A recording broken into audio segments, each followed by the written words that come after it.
Hi guys, welcome to the very first episode of Footy Chronicles. My name is Bolaji and thanks for joining us.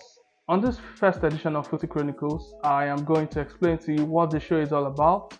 On this show, we will be talking about previews, reviews, and everything that is trending concerning football. I mean, you know all the urges now, the amiable for football, but this time there's a twist to it. I would like for us to add a little banter to it, adding the small Niger swag. And you know how it is watching ball back home in Niger, where we'd go to viewing centers and we cannot wait to just throw shades at each other. My favorite segment in the show is named Hard Tackle, and on Hard Tackle, this is where we would pick a particular subject matter in football, we go analyze and dissect them, then we go be the judge for this time. So if you feel like this whatever topic you're talking about or whatever subject matter it is, if you feel like this person is at fault, let me give you an example. You know the Mbappe saga, the transfer story that is currently making the rounds.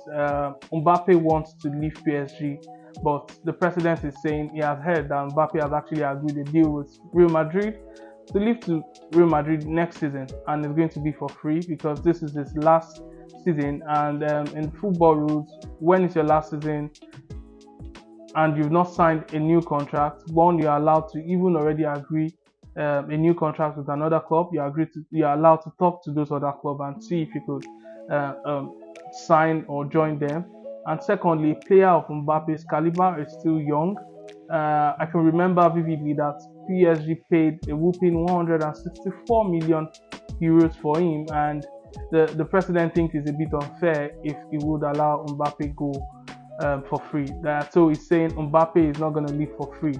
It's either he signs a deal between now and 2 weeks, or it's going to sell him to the highest bidder. So it means your Chelsea, your Arsenal, the guys in Saudi Arabia, if they bring 200 million, which I guess that would, around that amount, that would be Mbappe's asking price. So it means if they bring 200 million, the president is saying, I'm going to sell you to them. If you don't sign a deal, then you have to leave the club because you are definitely not going for free. So those are the type of topics we'll talk about. So for me now, I would weigh in on it if I feel like Mbappe has really done the right thing, or is it the club that is at fault. So this case now, we go judge them. You go use your church mind or your football mind, take judge and look at, is it fair if you had made an investment just like the PSG president did and bought you for a whooping 160 million or 64 million euros, and you would want to leave the club for free? And are you really, in terms of success, if you go look at why they bring Mbappe, why they bring Neymar, why they bring them Messi and the likes, they want to win Champions League. Have they been able to win Champions League with you? So you've not really paid back. One would talk about, say, as a team, as Mbappe really actually paid back the money spent on him. It's not be like, say, when them Zlatan and Cavani, when Cavani and Zlatan were there, it was not as though they were not winning the league. They were winning the league, so you've not done anything spectacular. Why they brought you in is so PSG will be able to win Champions League, and they never win now. And now Mbappe, if you say he go Real Madrid without Real Madrid paying PSG any money, so that kind of thing now we go carry and come look and dissect them. I go weigh in on them as I take talk. So for me, that one a hard tackle from Mbappe, and I feel like he deserves a yellow card or a red card. So we go both decide. We would also have the segment called Punter's Corner. So Punter's Corner, basically as the name sounds, is a corner for like minds where I will be dishing out 2 odds and 5 odds. The 2 odds now for people who get the fear of God like me, and 5 odds I will call it the hungry man package. So those people that feel like what's there now to gather 5 odds, small thing. So those people would always provide 5 odds for them, but 2 odds for people like me that don't want trouble. So we'll just stay in our corner, have 2 odds, and I'll tell you why I chose those selections. Definitely it's going to be that I've looked at their form, I've looked at statistics, I've looked at their previous meetings, I've looked at what players will be playing and all of that. So I'm going to tell you why I picked whoever I picked, why I picked that outcome, and we're going to deliberate about it. So the 2 odds and 5 odds I'm going to be giving it going to be called the Punter's Corner.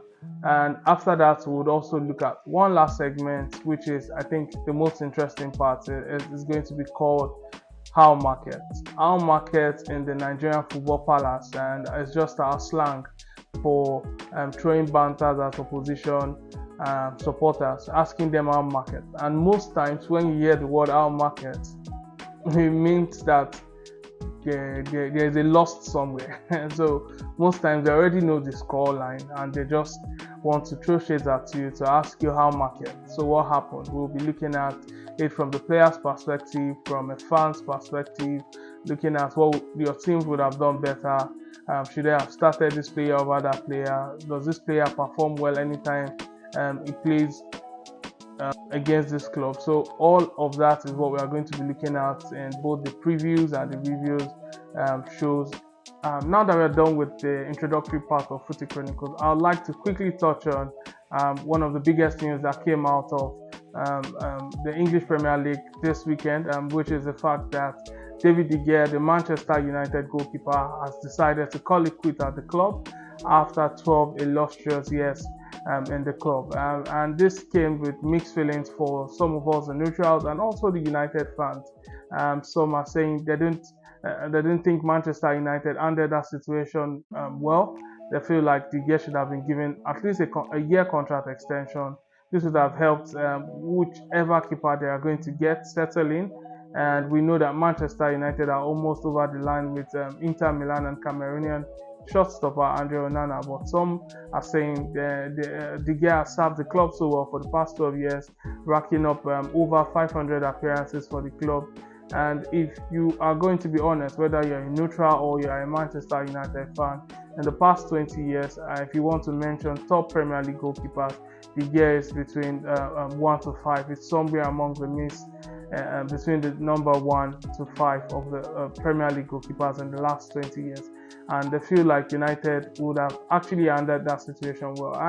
For me, I would want to side with the United fans out that opinion that the club would have handled it better. I mean, this is a man that has been consistent year in, year out for Manchester United. Don't get me wrong, he has had sometimes that you would wonder if this is De Gea but everybody has their bad day at the office, and it's just one of those days. But you need to look at De Gea's highlights and you see some mind-blowing and jaw-dropping saves that De Gea has made all over the 12 years he has stayed at United. And some fans are saying it's good riddance. They feel like enough is enough. They feel like it's time for United to move forward. So what do you think? Please let me know in the comment section. Thank you for joining me on the first show. I mean, I am more than happy to get this out there. I've been procrastinating for a long time. So thank you very much. Share with your friends. Share the handle. Follow, click, and subscribe. Until I see you on the next one, my name is Bolaji, and this is Footy Chronicles.